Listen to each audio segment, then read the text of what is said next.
Good morning friends. आज हम bank financial management के module A that is international banking में fifth chapter that is unit 5 facilities for exporter and importer start करेंगे। ये हमारा channel है बैंकिंग क्लासेस। अगर आपको अच्छा लगेगा तो आप रेफर कर सकते हैं। फिलहाल आइए हम देखते हैं बैंक इंपोर्टर एंड एक्सपोर्टर को क्या क्या फैसिलिटीज मिलती है इन फॉरेन ट्रेड में। ठीक है, तो इसको हम लोग दो पार्ट में कंप्लीट करेंगे, पार्ट 1 एंड पार्ट 2। क्योंकि ये चैप्टर लंबा है थोड़ा सा, ठीक है, तो हम लोग इसको पार्ट 1 पार्ट 2 में करेंगे। सबसे पहले इसमें स्ट्रक्चर जो दिया हुआ है, तो नॉर्मली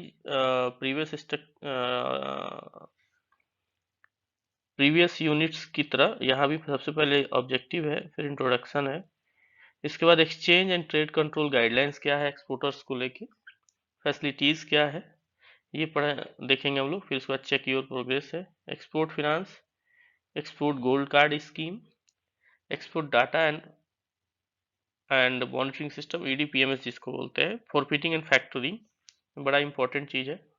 उसके बाद फिर इसके जो है क्वेश्चन आंसर्स होंगे। Exchange and trade control guidelines for importers, ऊपर में एक्सपोर्टर्स का था, नीचे में इंपोर्टर्स है। इंपोर्ट फिनांस क्या होगा, इंपोर्ट डाटा प्रोसेसिंग आईडीपीएमएस, ठीक है, जैसे यहाँ ईडीपीएमएस था, यहाँ आईडीपीएमएस है। फिर क्वेश्चन एंड आंसर होंगे, trade credit, suppliers credit and buyers credit, ठीक है, case study on pre and post shipment, ठीक है, कीवर्ड्स कुछ लास्ट में, जो जैसे लास्ट में सम अप होता है तो कुछ कीवर्ड्स होते हैं। तो आइए स्टार्ट करते हैं। सबसे पहले ऑब्जेक्टिव क्या है इसका फ्रेंड्स, जैसे मैंने पहले भी कहा था कि हम लोग कोशिश करेंगे लाइन बाय लाइन पढ़ने का, ताकि हमें क्या हो कि एक कॉन्फिडेंस बिल्टअप हो सके, और क्वेश्चन हमारा जो है ना एग्जाम में एक भी क्वेश्चन छूटने की संभावना कम रहे। The objective of this unit is to and facilitate and the understanding of the exchange and trade control guidelines, ठीक है। ऑब्जेक्टिव क्या है इस यूनिट का, to facilitate and understanding the exchange and trade control guidelines that are applicable to the exporters and importers। Exporter और importers के लिए trade control guidelines या एक्सचेंज गाइडलाइंस क्या क्या है, तो उसके बारे में हमें अंडरस्टैंडिंग करना है।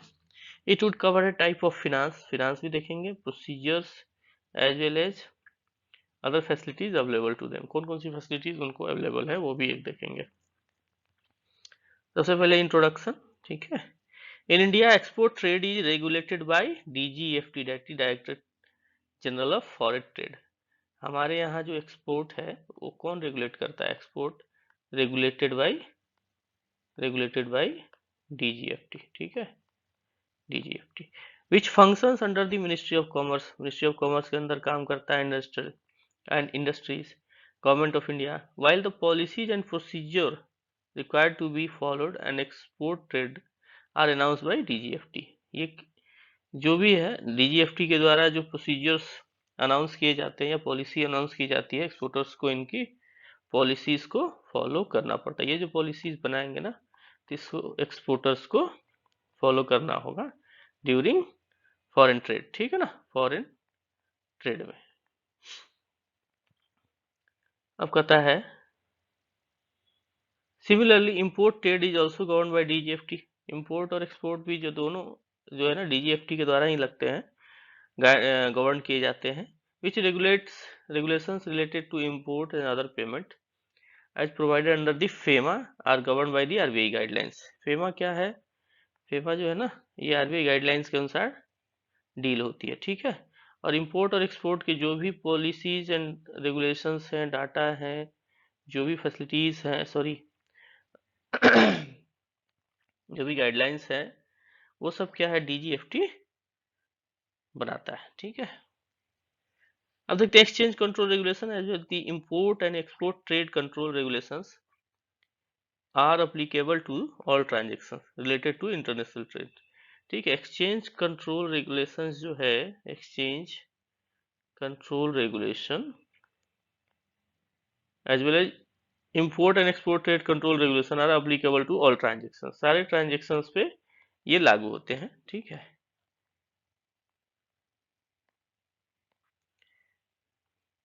The Reserve Bank of India, with power delegated under the FEMA 99, regulate the exchange control and receipt payment of the foreign exchange part through the various guidelines, ठीक है। FEMA amendment, while the Office of the Director General Foreign Trade regulate the trade control part through the EXIM policy। अब यहाँ पे एक चीज और कहता है, FEMA amendment, while the Office of the Director General of Foreign Trade, ये क्या करता है, regulate the trade control part through the EXIM policy, EXIM policy के द्वारा रेगुलेट करता है, and periodic announcement with a view to expand the control and international business of a country, ठीक है।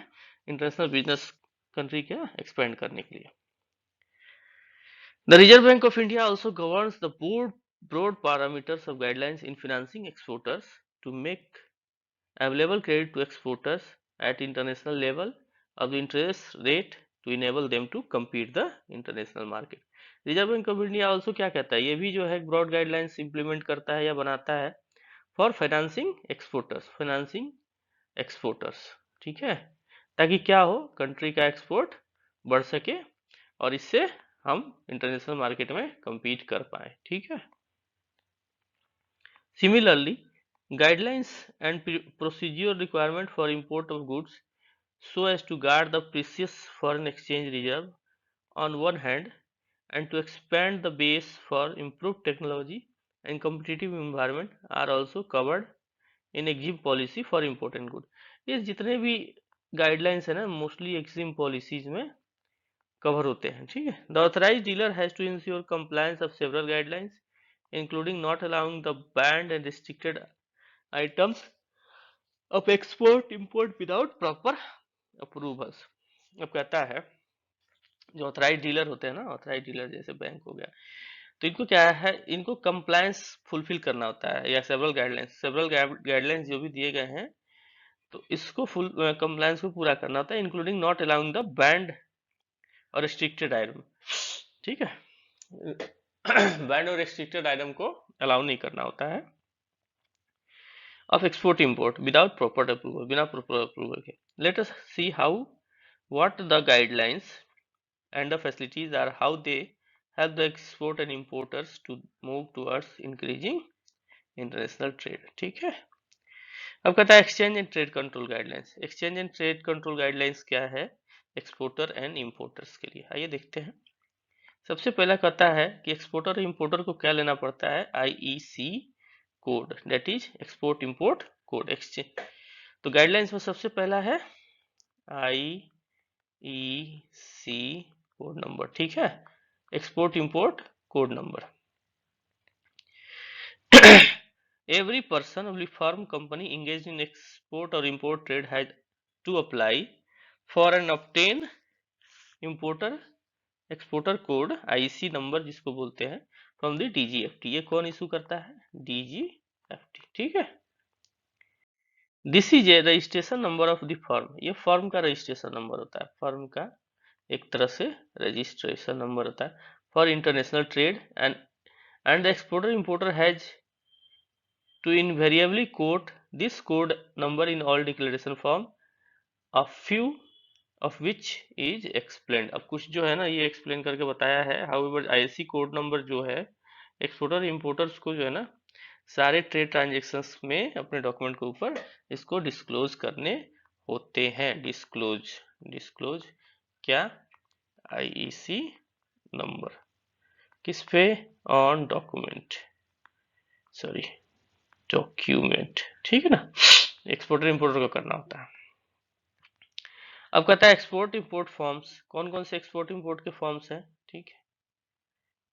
तो जो एक्सपोर्ट इंपोर्ट के फॉर्म्स हैं, सेक्शन 713 ऑफ फेमा, ठीक है ना, ये सेक्शन हमारा है सेक्शन 713, ठीक है ना, of FEMA.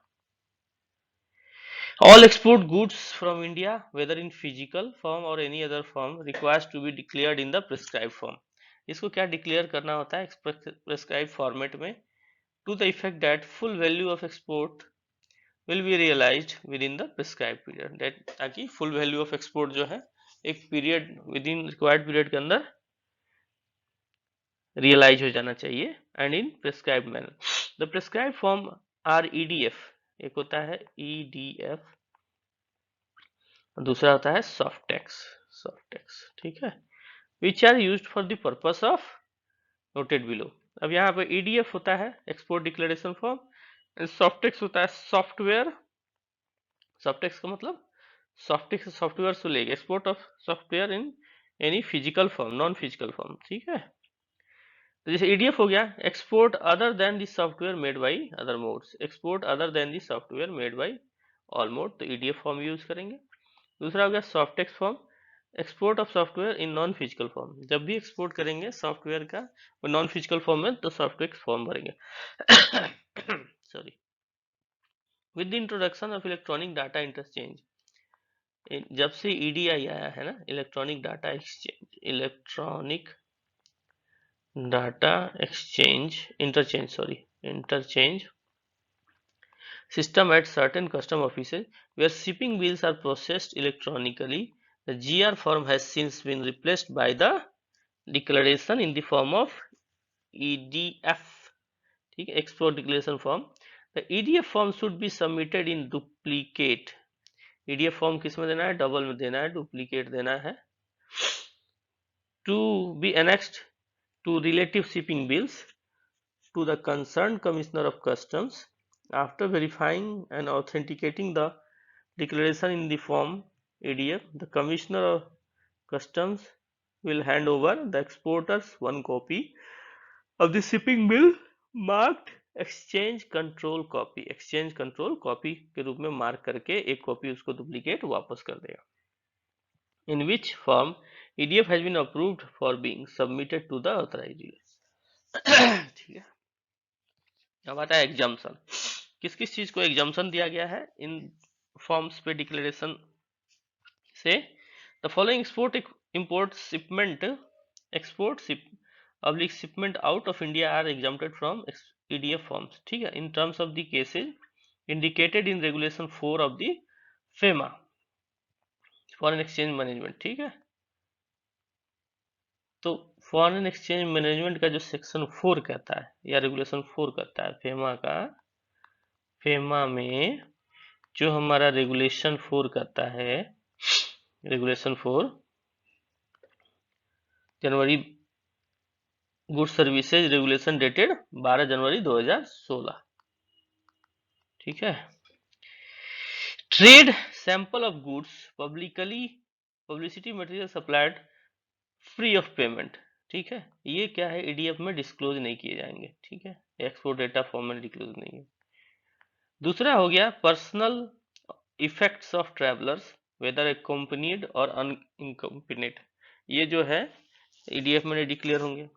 Ship stores transshipment cargo and goods supplied under the order of central government or such offices as may be appointed by the central government in this behalf of the military, naval or air force, authorization of India, authority of India for military, naval, air force requirement, air force, military और naval requirement के लिए कोई shipment अगर होती है तो उसे EDF में disclose नहीं करना है। by way of gift of goods, ठीक है ना, गिफ्ट ऑफ गुड्स होगा accompanied by a declaration by all the exporter that they are not more than 5 lakh rupee in value, कोई भी गिफ्ट जो है, गुड्स जो है गिफ्ट जिसको गुड्स को जो गिफ्ट में है, ठीक है, और 5 लाख से ज्यादा वैल्यू नहीं है तो उसको एक्सपोर्ट इंपोर्ट फॉर्म जो या आईडीएफ फॉर्म जो होता है उसमें डिक्लेयर करने की जरूरत नहीं है। एयरक्राफ्ट और aircraft engines and spare parts for overhauling and repair abroad subject to their re-import into the India after overhauling repairs within the period of 6 months from the date of their export। अब date of the export से 6 month तक के लिए जो भी aircraft है या aircraft के पार्ट्स हैं अगर रिपेयर और रिनोवेशन और रिपेयर्स एंड ओवरऑलिंग के लिए जा रहे हैं तो उसे डिक्लेरेशन फॉर्म में डालने की जरूरत नहीं है। उसके बाद आता है हमारा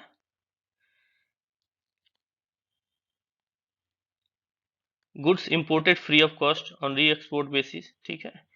the following goods which are permitted by the development commissioner of special economic zones, electronic hardware technology parks, software technology parks and free trade zones to be exported namely, पहला ये जो है ना, ये 4 जगह दी गई है, जैसे SEZ होता है ना, special economic zone, electronic hardware technology park, software technology park, free trade zones. इसमें क्या है कि इसके जो होते हैं डेवलपमेंट कमिश्नर, अगर उन्होंने परमिट किया हुआ है तो ये imported goods found defective for the purpose of their replacement by the foreign suppliers, तो इसे EDF फॉर्मेट में नहीं लेना है। ठीक है, goods imported from the foreign suppliers collaboration on loan basis. ठीक, goods imported from foreign supplier collaboration free of cost on surplus after production of the operation, इसको EDF में नहीं डालना है। Goods imported from foreign suppliers, ठीक है, अगर ये सरप्लस हो जाता है तो इसे भी EDF फॉर्म में डालने की जरूरत नहीं है। उसके बाद कहता है जी में goods listed in item 1 to 3 of clause 1 to be re-exported by units in the special economic zones, special economic zone में SEZ में, ठीक है, जो गुड्स आया इंपोर्ट हुआ, ठीक है, इंपोर्ट हो गई, उसका क्या है फिर री एक्सपोर्ट कर देना है, तो वो डिक्लेरेशन नहीं करना है। ठीक है, replacement of goods exported free of charge in accordance with the provision of foreign trade policy in force for the first timing, goods sent outside India for testing subject to re-import, goods जो है outside India गया testing के लिए, इस condition के साथ कि उसे री इम्पोर्ट किया जाएगा, तो उसे नहीं मेंशन करना है। Defective goods Saint outside India for repair and import, provided that goods are accompanied by the certificate from the authorized dealer in India that export is for repair and re-import and that export does not involve any transaction in foreign trades। ठीक है ना, repair innovation के लिए जाता है कोई भी चीज और इस कंडीशन के साथ कि उसको फिर से री इम्पोर्ट किया जाएगा, तो उसे डिक्लेरेशन करने की जरूरत नहीं है। Export permitted by the Reserve Bank of India on application made it to subject to the terms and condition if any as stipulated in the permission। ठीक है, prescribed time limit क्या होगा for submission of export document। ठीक है, submission of export document क्या है, the exporter is required to submit an export document along with the duplicate exchange control copy of the EDF form within 21 days from the date of export। date of export, export का date आ गया, ठीक है ना, इससे 21 days के अंदर जो है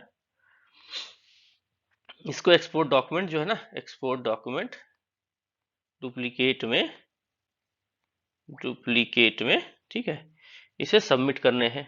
और from the date of certification of SOFTEX form या date of certification of SOFTEX form to an authorised dealer, किसको सबमिट करने हैं, ऑथराइज्ड डीलर को। ठीक है, ऑथोराइज डीलर को। ठीक, फॉर कलेक्शन पर्पज, किसके लिए, कलेक्शन पर्पज के लिए, डिस्काउंट और निगोशिएशन जो भी इसमें लागू होता हो, as the case may be, provided that subject to the directions used by the Reserve Bank of India for time to time, the authorized dealer may accept the document pertaining to export submitted after the expiry of the specified period 21 days for reason beyond the control of exporter। ठीक है, कहता है the authorised dealer may accept the document pertaining to export submitted after expiry of 21 days, अगर 21 days के बाद भी अगर submit करता है एक्सपोर्टर ऑथराइज्ड डीलर्स को डॉक्यूमेंट डुप्लीकेट में या ट्रिप्लीकेट में, तो बैंक जो है उसे कुछ क्लैरिफिकेशन के साथ एक्सेप्ट कर सकता है। For realisation of export bill, it is obligatory on the part of exporter that amount of exports is realized and repatriated into India within the stipulated time period। ठीक है, the amount representing the full export value of export software services exports shall be realized and repatriated to India within the 9 months from the date of export।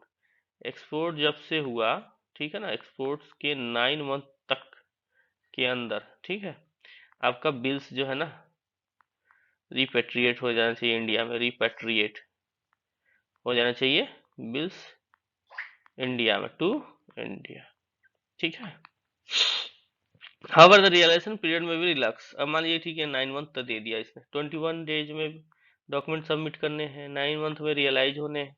In case अगर किसी कारणवश ये delay हो जाता है, ठीक है, तो डिले जब हो जाता है तो क्या होगा फिर,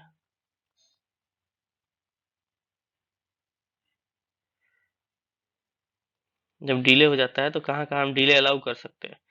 where the goods are exported to the warehouse, कहीं वेयर हाउस के लिए एक्सपोर्ट किया गया, एस्टेब्लिश आउटसाइड द इंडिया और the permission of the reserve bank. ठीक है, रिजर्व बैंक के परमिशन से अगर कोई गुड्स जो एक्सपोर्ट की गई है कहाँ, फॉरेन में बने हुए वेयर हाउस में, उस शिफ्ट करने के लिए and the amount representing the full export value of the goods exported shall be paid to the authorized dealer as soon as it is realized and any case within the 15 month, 15 month के अंदर अगर फिर उसको आ जाता है ना date of shipment of goods, तो फिर हम इसे 15 मंथ तक रोक सकते हैं, 15 मंथ के अंदर सबमिट करना होता है। Further that the reserve Bank of India और subject to direction issued by the bank in this behalf the authorisation dealer may or for a sufficient and reasonable cause shown extend the period of 9 month और 15 month as the case may be। ठीक है, reserve Bank of India जो है ना RBI, अगर कोई case को genuine समझता है तो जो 9 मंथ का पीरियड है ना रियलाइजेशन का बिल्स का, उसको बढ़ा के 15 मंथ कर सकता है। ठीक है, where the export of a goods software services has been made by the unit in a special economic zones, status holder, export oriented units and units in electronics, hardwares, technology parks, software technology parks and the biotechnology parks as defined in the foreign policy, then now with a standing anything contained। ठीक है ना,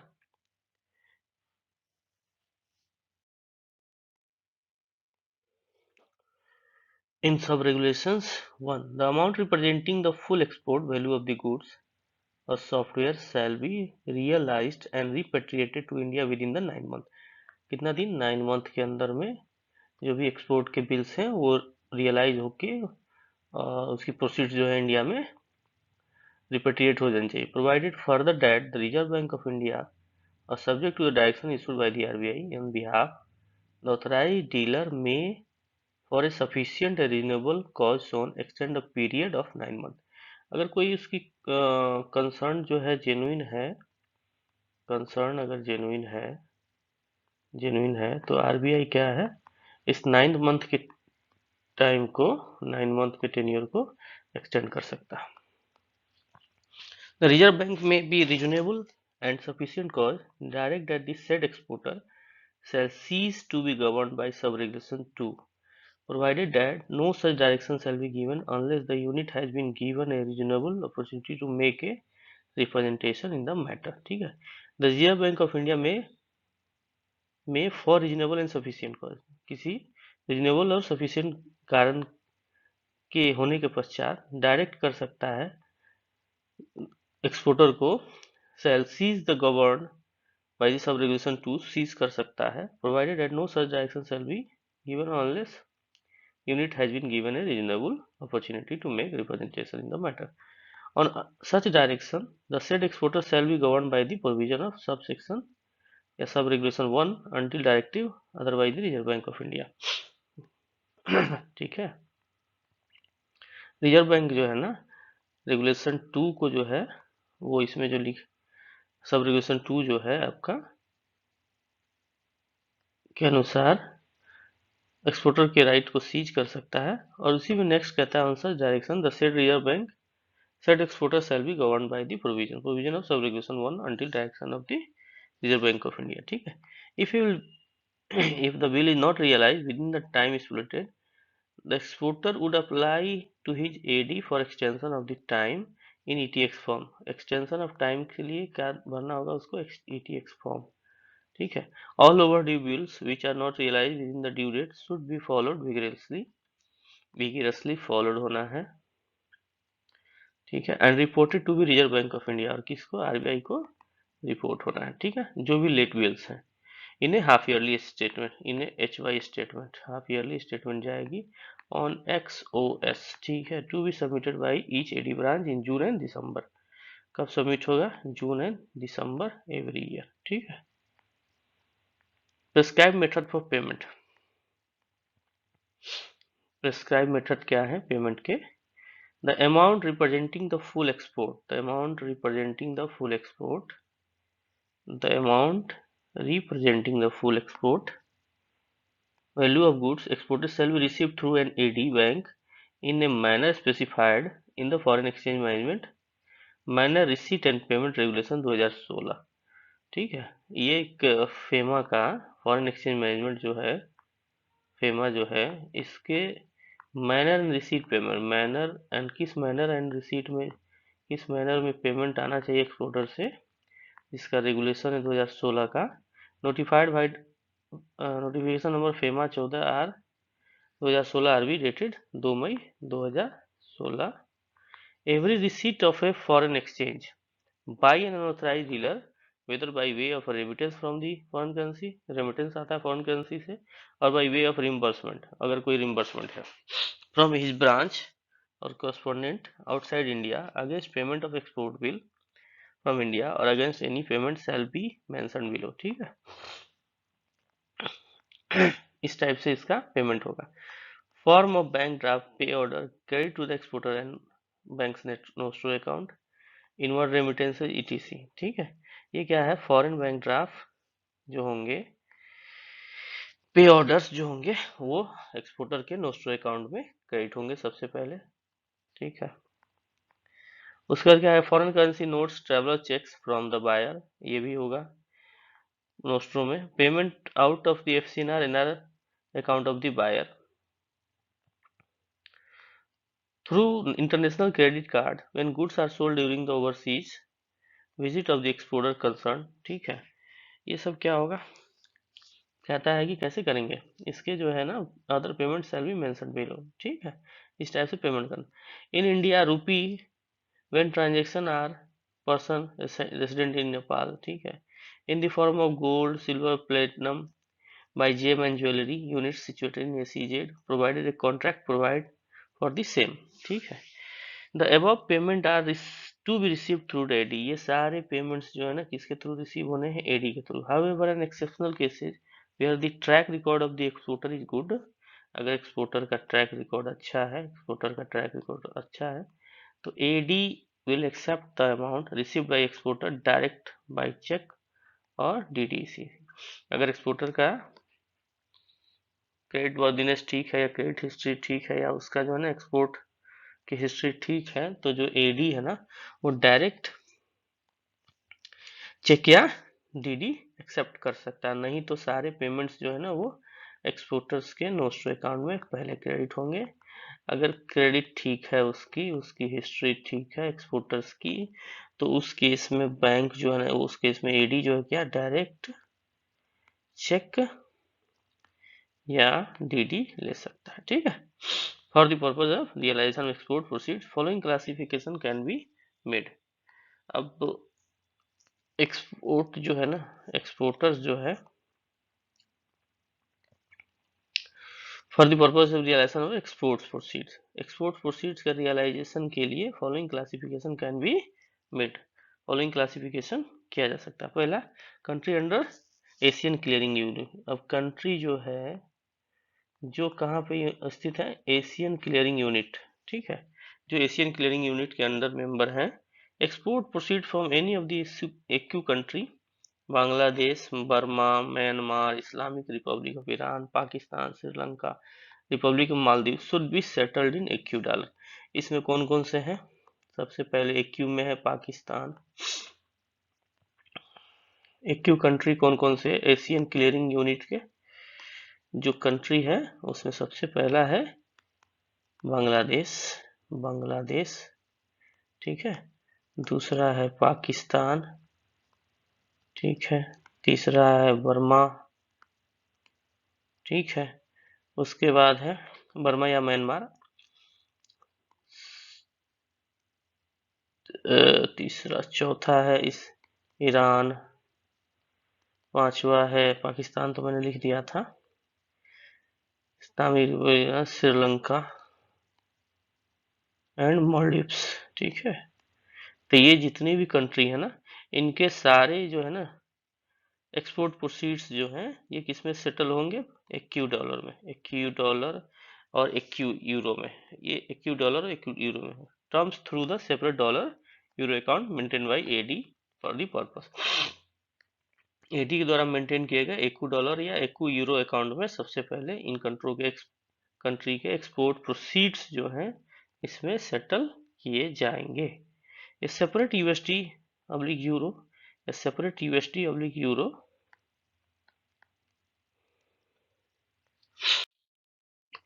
account is maintained to distinguish acute transaction separately. For the practical purpose, it will be treated as US dollar currency, but for the settlement purpose, it will denominated as AQ dollar. ठीक है, अब कहता है for the practical purpose it will be treated as US dollar currency.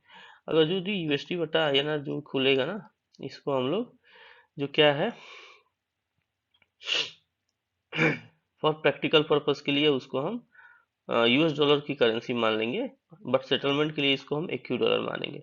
Trade transaction in Myanmar can be settled in freely convertible currency in addition to ACU mechanism. ठीक है, जो भी trade transaction Myanmar में होंगे वो settlement होंगे freely convertible currency in any addition to the ACU. Note, even though the Nepal is also the participant country for AQ mechanism for the trade settlement, it is exempted under the AQ settlement। Nepal को क्या है AQ settlement से exempt किया गया क्योंकि हमारी border मिलती जुलती है ना, बेटी रोटी का संबंध है, इसलिए वहां पे जो है थोड़ी सी रिलैक्सेशन तो देनी पड़ती है। For export to Nepal and Bhutan, receipt में भी इंडियन रुपीज, नेपाल और भूटान के लिए रिसिप्ट इंडियन रुपीज में होगा। Receipt for the exporter of goods to Nepal में भी made for free foreign currency provided that importer resident in Nepal has been permitted by the Nepal Rashtriya Bank to make payment in importer resident in Nepal has make payment in free foreign exchange. However, such receipts shall not be routed through the AQ mechanism। इसको AQ mechanism से free किया गया। Islamic republic of Iran, एक बार हुआ था Iran के साथ समझौता हुआ था कि जो है ना रुपये में वो लोग आपस में ट्रेड करेंगे। Receipt of export of edible goods and services in any free convertible currency और in according with the direction issued by the reserve Bank to authorise dealer from time to time. ठीक है, receipt of any freely convertible currency और in according with the direction issued by the reserve Bank to the authorise dealer from time to time in all other cases. अब कहता है for other than acute country, जो other than acute country है, acute country में आपको Nepal free है, नेपाल के लिए रूपी और फॉरेन ट्रांजेक्शन फॉरेक्स में, इन दोनों में ट्रांजेक्शन हो सकते हैं। फॉरेक्स में करने के लिए नेपाल राष्ट्र बैंक जो है ना एनआरबी, इसकी परमिशन की जरूरत होती है। ठीक है, ईरान के लिए जो है ईरान को भी जो है हमारे इंडिया ने कुछ सहूलियत दे रखा है, तो उसमें receipt of export edible goods and services in freely any convertible currency में सेटलमेंट हो सकता है। ठीक है, अब कहता है payment in rupee from account of a bank situated in country group, एक अदर कंट्री है। ठीक है, रूपी में सेटलमेंट हो सकता है। Payment for any permitted currency like US dollar, UK pound, euro, etc, इसमें भी हो सकता है। Authorized dealer have been permitted to allow receipt of export of goods software to be received from third party other than the buyer as per the guidelines issued by the Reserve Bank of India। ठीक है, सबसे पहले क्या है other than acute country हो गया, other than acute country. तो इसमें क्या है पहले सबसे पहले रूपी में पेमेंट आप ले सकते हैं। दूसरा क्या है इसमें आप जो है यूएसडी में ले सकते हैं, जीबीपी में ग्रेट ब्रिटिश पाउंड में ले सकते हैं, यूरो में ले सकते हैं, एन में ले सकते हैं। अब उसके बाद तीसरा जो है permitted to allow receipt of export good software to be received in third party the guidelines issued by the Reserve Bank of India। ठीक है, अब फैसिलिटीज क्या क्या है एक्सपोर्टर एंड इंपोर्टर के लिए, एक्सपोर्टर एंड इंपोर्टर के लिए जो फैसिलिटीज है वो क्या क्या है। Agency commission of exports, agency commission can be allowed either by remittance or deduction from the invoice value by the AD subject to the condition that it has been declared in the relative EDF software forms and accepted by the custom authority and that the relative shipment has already been made in cases where the commission has not been declared in EDF softtext form। ठीक है, remittance may be allowed after satisfying the regions adduced by the exporter। अब कहता है it has been declared in the relative EDF form में declare करना है agency commission, ठीक है। ऑन एक्सपोर्ट क्या क्या लगेगा, accepted by the custom authority and that has been relative shipment that has already been made. In case where the commission has not been declared on the EDF form, commission अगर EDF form में या subtext form में नहीं declare है तो remittance may be allowed after satisfying the reason adduced by the exporters, ठीक है, for not declaring commission on the export declaration form, provided a valid agreement, written understanding between the exporter and the beneficiary of a payment of commission existence, ठीक है। The relative shipment has already been made, जो relative shipment है already हो जाना चाहिए। Reduction in invoice value, reduction in invoice value, exporter may allow reduction in invoice value, exporter को क्या है, exporter जो है ना invoice value को reduce कर सकता है on account of the cash discount or overseas buyers for prepayment of usance bills, अगर usance bill जो है ना export ओवरसीज बायर जो है उसांस बिल है इसको प्री पेमेंट कर रहा है तो एक्सपोर्टर क्या है उसको डिस्काउंट दे सकता है इनवॉइस वैल्यू पे डिस्काउंट दे सकता है इनवॉइस वैल्यू पे, ठीक है। The discount can allowed for the unexpired period at stipulated rate और इंटरेस्ट और a LIBOR of the country, LIBOR of the country, इस पे तो है दे सकता है। In other cases where the export bill has been negotiated or sent for collection, if reduction in invoice value is required to be allowed, AD can approve the reduction, AD authorize कर सकता है if satisfied about the genuineness of the request, अगर genuine satisfied है से request से satisfied है, provided the reduction does not exceed 25% of invoice value। अब मान लो एक्सपोर्टर कर तो रहा है प्री पेमेंट, अगर इंपोर्टर जो है पहले जो यूसांस बिल का पेमेंट कर रहा है, एक्सपोर्टर जो है ठीक है उसको डिस्काउंट देने को तैयार है, लेकिन क्या है एडी कैटेगरी बैंक जो है एडी बैंक जो है कितना अलाउ कर सकता है 25% से ज्यादा रिडक्शन अलाउ नहीं करेगा। Invoice value, the reduction is not respect to the commodity subject to minimum price restriction floor price and exporter should not be exporter caution list of the RBI, RBI के caution list में exporter को नहीं होना चाहिए। The reduction can be allowed without any percentage restriction in case of exporter is in the export business for a last 3 years। अगर कोई exporter जो है अगर उसका 3 इयर्स लास्ट बिजनेस है, 3 इयर्स से लास्ट बिजनेस है तो can be allowed without any percentage restriction, वो किसी भी बिना किसी परसेंट रेस्ट्रिक्शन के विदाउट एनी रेस्ट्रिक्शन वो रिबेट अलाउ कर सकता है, ठीक है।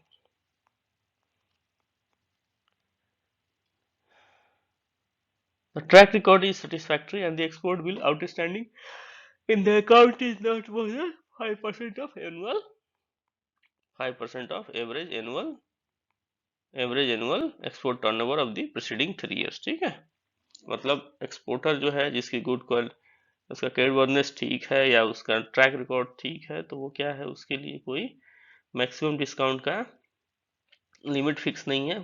कंडीशन ये है कि लास्ट 3 इयर्स में क्या है उसके 5% जो है ना एवरेज एनुअल एक्सपोर्ट टर्नओवर जो है ना आउटस्टैंडिंग नहीं होना चाहिए। For the purpose of recording the percentage of export bill outstanding to the average export realisation during the preceding 3 years, outstanding of export made to the country facing externalization problem may be ignored provided the payment have been made to the buyer in the local currency, ठीक है। कहने का मतलब है percentage जो कहता है realisation during the proceeding financial years outstanding export made to the country facing externalisation problem, तो उसको क्या है इस चीज को से हटा के इग्नोर किया जा सकता है, इसको छोड़ के कैलकुलेट किया जा सकता है कि इनका कितना आउटस्टैंडिंग है, ठीक है।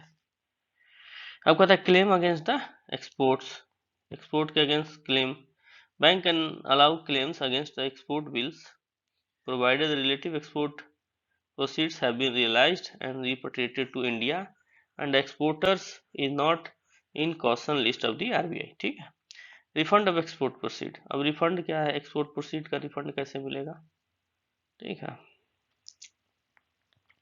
Bank can allow refund of export proceeds can allowed by the AD, कौन अलाउ कर सकता है? एडी कर सकता है। Through whom the proceeds of the export will were originally received, provided the exporters has submitted the evidence of re-import of goods into India on account of poor quality। ठीक है, ये क्या है? रिफंड ले सकता है, ठीक है, where export bill where original receipt. लेकिन कंडीशन क्या है कि एक्सपोर्टर जो है ना ये सबमिट करे कि जो गुड्स बाहर जा रहा है वो फॉर द एक्सचेंज ऑफ के कारण जा रहा है, पुअर क्वालिटी के कारण एक्सचेंज होने की जा रहा है और फिर से री इम्पोर्ट होगा, तो उसके पैसे एक्सपोर्ट प्रोसीड्स को रिफंड कर दिया जाएगा। However, in such cases, AD must exercise due diligence regarding the track record of the exporter। AD को जो है ना diligence करना होगा, verify the bona fide of the transaction, bona fide transaction लेकिन ये भी verify करना होगा, obtain from the exporter a certificate issued by the DGFT custom authority that no incentive have been availed by exporter। एक custom से एक certificate लेना होगा कि कोई इंसेंटिव जो है ना एक्सपोर्टर को नहीं मिली है, against the relevant export or the proportionate incentive availed if any for the relevant export have been surrendered। ठीक है, obtain an undertaking from the exporter, exporter से एक अंडरटेकिंग लेना है that the goods will be re-imported within the 3 month, 3 महीने के अंदर आपको गुड्स को री-इम्पोर्ट करना होगा, री-इम्पोर्ट। ठीक है, ensure that all the procedure and applicable to the normal imports are adhered to।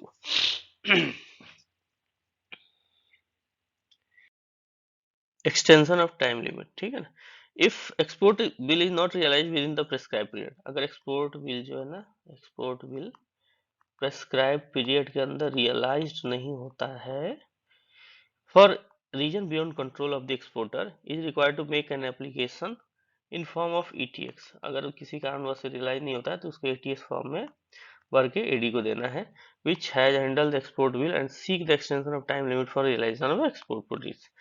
वो क्या करेगा? AD extension of time limit के लिए परमिशन मांगेगा। The AD is permitted by the RBI क्या करेगा? एडी को परमिट करेगा to grant extension of time limit for realisation of export proceed beyond the stipulated period from the date of export up to period of 6 month at a time. एक बार में 6 month का extension दे सकता है। ठीक है, irrespective of invoice value of export subject to following condition। ठीक है, सबसे पहला कंडीशन क्या है?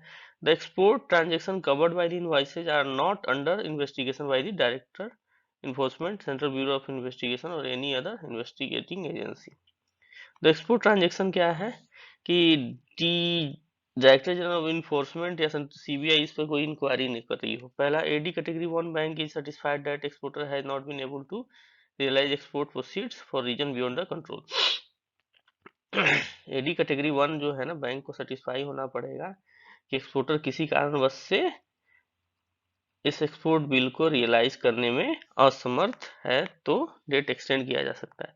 The exporter submits declaration that export proceed will be realise during the extended period.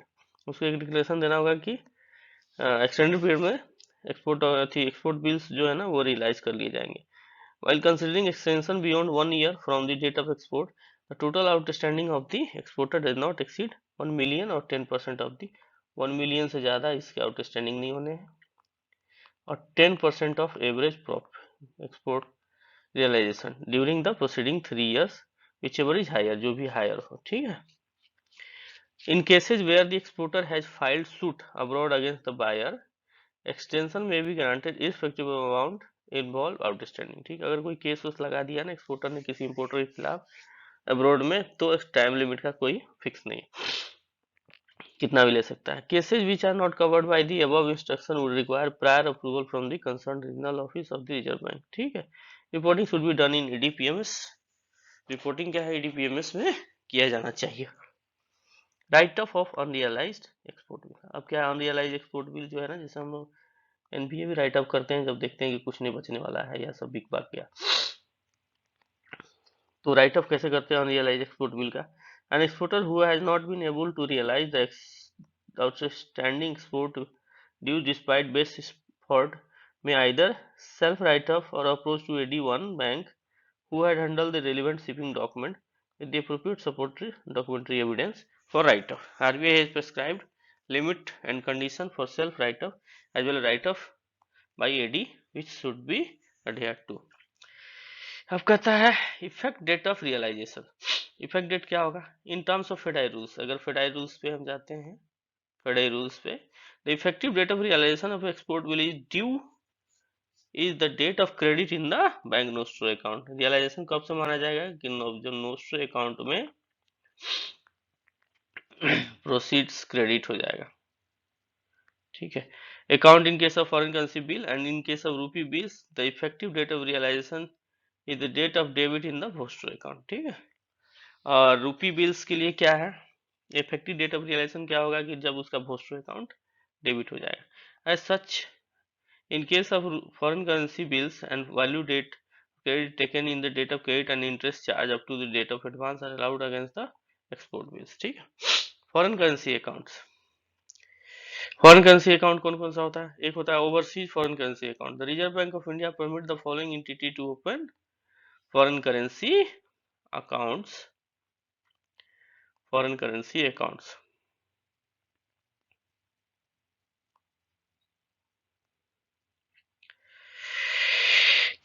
Hold and maintain foreign currency account in India और in foreign countries subject to the certain stipulation. ठीक है. Certain stipulation. Exporter to open foreign currency account in foreign countries or in India to hold export proceeds for the purpose of making payment for the goods imported. ठीक है ना. Exporter to open foreign currency account in foreign country. Foreign country में एक foreign currency account खोलना होगा और in India या India में to hold export proceeds for the purpose of making payment make करने के लिए. This can be open to save the exchange fluctuation. Also opening operating cost and time for bringing proceeds into the India and remit back for the payment receipt. ठीक है ना. एक उसको Indian India या foreign market में एक क्या खोलना होगा फॉरेन करेंसी अकाउंट खोलना होगा. Participant in Indian international trade fairs exhibitions have been allowed to open temporary foreign currency account. ये जो पार्टिसिपेंट होते हैं इंटरनेशनल ट्रेड फेयर्स में एग्जीबिशंस में इनको क्या है टेम्पररी फॉरेन करेंसी अकाउंट खोलने की परमिशन दी गई है. Deposit the sale proceed. The balance in these accounts have been foreign currency account to deposit certificate repatriated to India. ठीक है. Within 1 month from the close of the exhibition. Exhibition close हो गया ना उसके 1 month के अंदर में जो भी उसमें फाइनेंस जो फॉरेन एक्सचेंज है उसको इंडिया में क्या करना होगा इंडिया में रिपेट्रिएट करना होगा. ठीक है.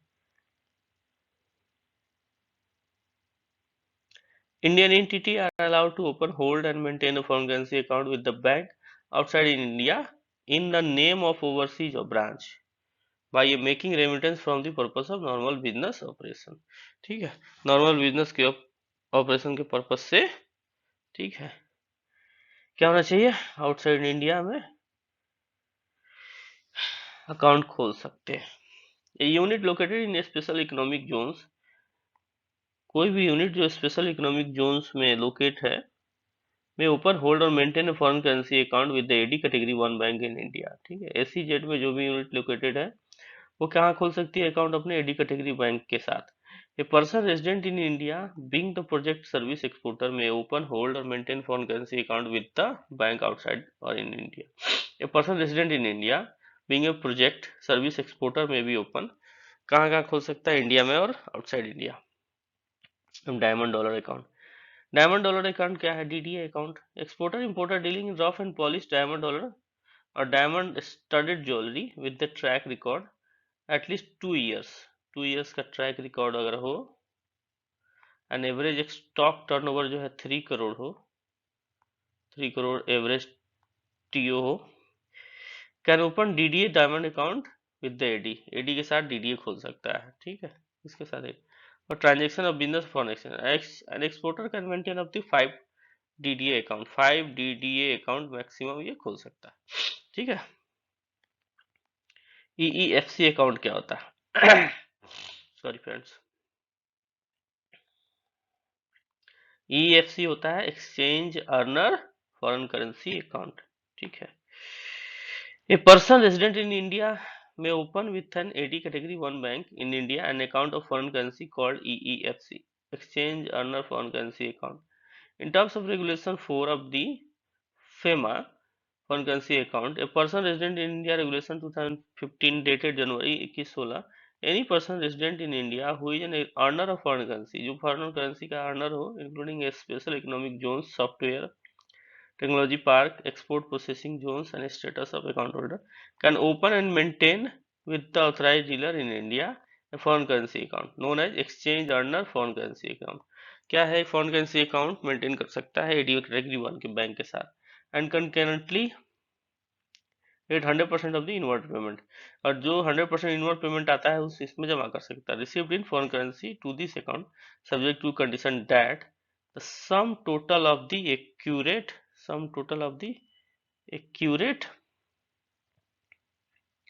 Equal of account during the calendar month should not be converted into रूपी।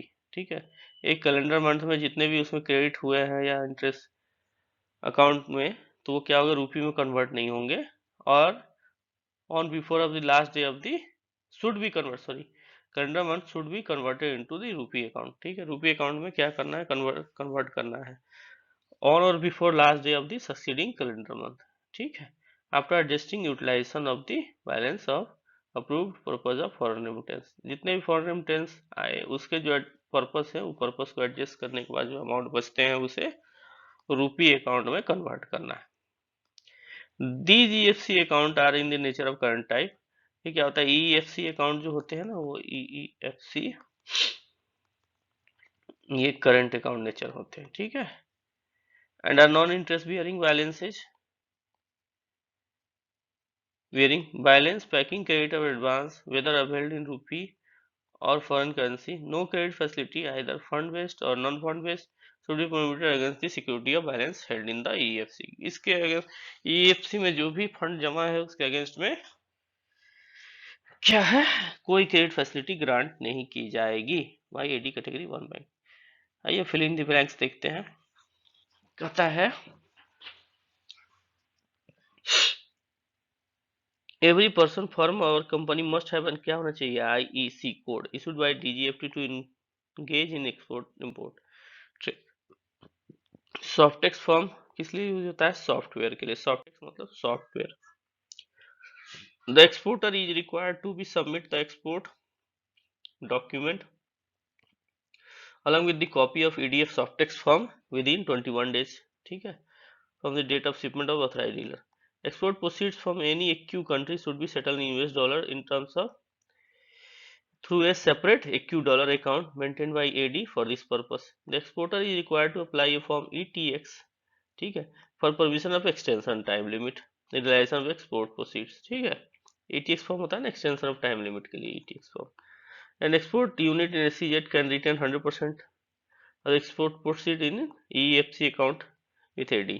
The effective date of realization of foreign currency will be value date of credit in nostro account। ठीक है, तो friends आज हम इस चैप्टर को यहीं पे समाप्त करते हैं पार्ट 1 के रूप में।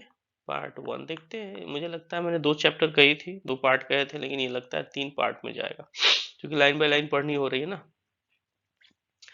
अगर फ्रेंड्स आपको हमारा चैनल अच्छा लग रहा है तो इसे लाइक करिए, शेयर करिए, सब्सक्राइब करिए। ठीक है, और बेल आइकन जो होता है ना, एक घंटी सी बनी होती है, ऐसे कुछ बनी होती है घंटी सी, ठीक है, इसको आप दबा दीजिए, बटन बेल आइकन को दबा दीजिए ताकि आपको नोटिफिकेशन मिलता रहे।